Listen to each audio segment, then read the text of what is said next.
জয়গুরু বন্ধুরা, আজ আমি তৈরি করে দেখাবো পিৎজা, পনির পিৎজা।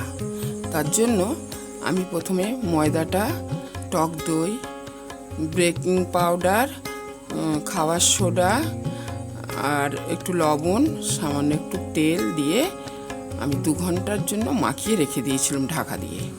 এই রয়েছে পনির, এই রয়েছে চিজ। আমি নিরামিষ টমেটো সসটা বানিয়ে রেখেছি।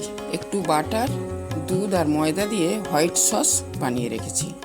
ক্যাপসিকাম আর টমেটো কেটে রেখেছি। এই ময়দার রুটিটাকে আমি এই কাঁটা চামচ দিয়ে একটু ছিদ্র ছিদ্র করে দেব।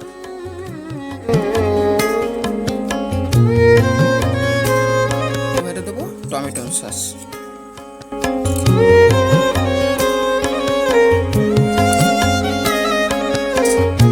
এবারে দেবো হোয়াইট সস।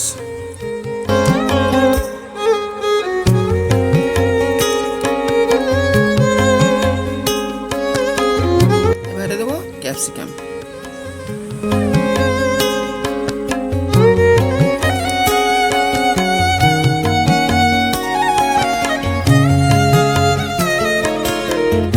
এবারে দেবো টমেটো।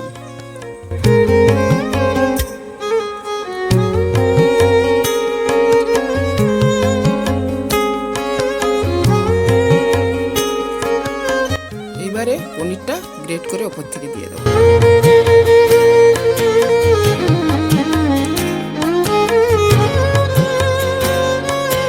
এবারে চিজটা গ্রেট করে দেবো।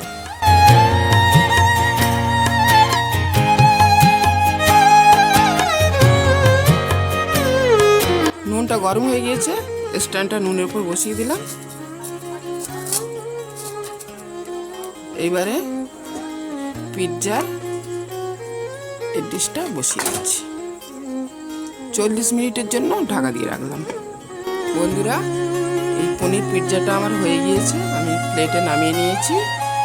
আর দেখুন কত সুন্দর হয়েছে, দোকানের মতো।